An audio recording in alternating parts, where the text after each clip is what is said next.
Strumming always seemed simple when I watched others do it, until I tried it myself. I remember being frustrated for what seemed like forever. Then, about a year in, I was sitting around a campfire with friends, playing and singing campfire songs. I looked down at my hands and I thought, I'm doing it! It's going by itself without me even thinking about it. It doesn't have to take a year. I'll give you 5 of my best tips that'll have you strumming smoothly and effortlessly in no time. But first, I need to stop for a minute and tell you something important. None of what I'm about to show you will feel natural at first. If it did, you'd already be doing it. But if you set aside just 5 minutes per day to work through these exercises I'm going to provide you, you'll master this in no time. Much faster than the year it took me to sort it out. So let's do this. Tip number 1, start with grasping the pick properly. Now, of course, there's many different ways to hold the pick, but I want to show you the best way when you're learning. This is the proper way to hold your pick. I'm putting the pick on my finger, and it's basically pointing along with my finger, and then the thumb over it at a slight angle.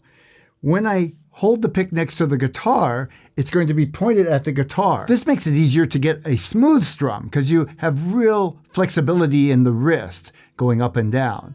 Now, when you hold the pick, you want to grasp it tight enough to keep it from falling out, but not so tight that it's rigid. Let it wobble a little bit. Tip number 2 is to use the wrist properly. Now, the most important point about that is to stay relaxed. When you strum down, your pick is going to point up slightly. And when you pull up, your pick turns down. So it's brushing along the strings. If it's parallel to the strings, it tends to be harsh. And if your wrist is relaxed, it's easy to twist this way and then this way.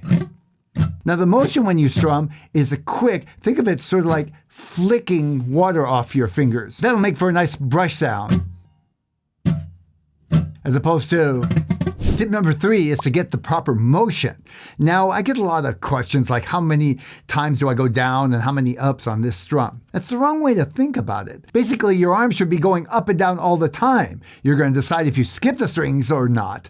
So here's a basic strum. Down, up, down, up. That's a pendulum motion, I call it. Down, up, down, up. Now you notice I've got the wrist going there. I'm tilting the pick, and I'm holding the pick properly so my finger's pointing at the strings. Don't go too far on either side of the strings. It takes too long to recover. Now I'm going to introduce the first exercise. Go ahead and make a G chord any way you want. I'll make it this way. And we're going to go down, up, down, and skip the strings. So counting this will be 1 and 2 and then we repeat it 3 and 4 and that makes 1 full measure. Then move to the C chord, do the same pattern, then the D chord, finish up with 1 more on G. Now, the idea is to keep this very simple so you can focus on getting the proper technique. Once you get this, we can add on some more complex exercises. And we'll use the same chords, so we'll kind of establish an easy track to work with. Tip number 4, switching chords. I call this the moment of truth because often I find students are doing fine on one chord, but as soon as they switch to another chord, it all falls apart. I'm going to show you a technique to solve that. And it's all based on the idea of the pendulum and that you're going to keep moving even when you change chords. So students often have to think about when they're going to change chords. But I want you to train your right hand to keep moving no matter what. So here's the idea. We're going to use that same chord progression. So we'll start with G. 1 and 2 and 3 and 4 and 1. Did you see that? I actually strummed even though my fingers were moving to a different chord.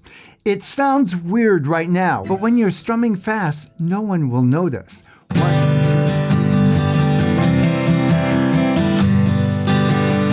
Sounds fine. Learn this as a habit. And to do that, we've got exercise number 2. So with me, go ahead and just try it one time through. We'll go G, 2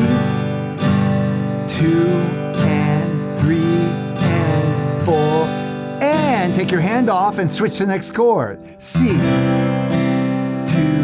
and 3 and 4, and D,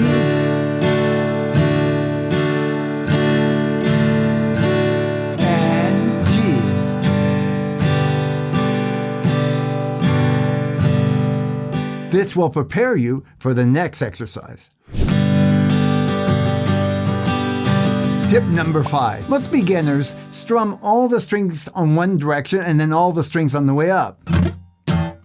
But pros vary where they actually hit the strings as they're playing. The strum that I did gives you a sense of motion, and that's because I'm hitting the low side and then the high side. In the first exercise, you're going to practice the same chord progression we've been doing, but start hitting on the low strings and then move to the high strings. Alternate. You don't have to remember too much that way. Now, when I say low strings, I don't mean just the low bass string, just on the low side. So I'm hitting 2, maybe 3 strings. It sounds something like this. Now, exercise number 2, take this to the next step. We're going to hit 2 lows and 2 highs. And this will sound something like this.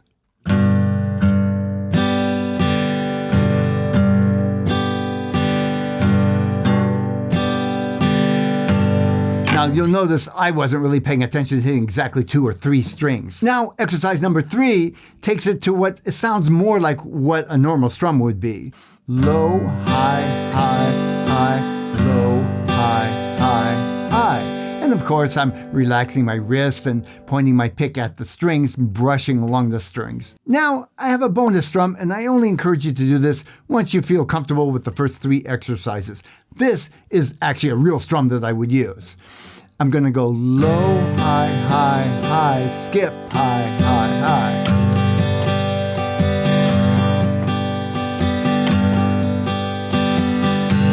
And you'll notice it has this kind of galloping motion which propels the chord change. And by the way, you can download these exercises, keep them handy while you're going through this. I'll put a link down in the description. Now, I know this seems like a lot. If you try to master it all at once, it is. The key is to work up a little at a time. Before you go, there's one more important ingredient to strumming. Because it's so important, I've made a separate video. It's something you'll want to watch before you start practicing. Go ahead and watch it now.